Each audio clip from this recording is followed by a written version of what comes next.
Lumang-lumang style na ang mapapanood natin kapag eleksyon. Mga trapong politiko na naglalabasan kahit hindi naman nila pangkaraniwang ginagawa ay gagawin nila. Totoong mga trapo at korap.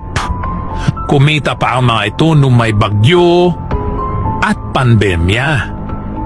Yung mga politikong walang isang salita, tapos maniniwala ka pa.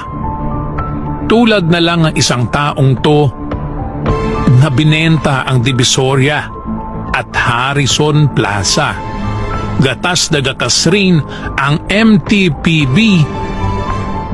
Grabe naman yan.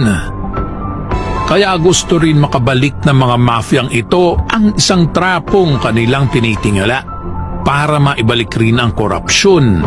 At milyon-milyon ang naibubulsa dito. Maynila, mag-isip-isip tayo.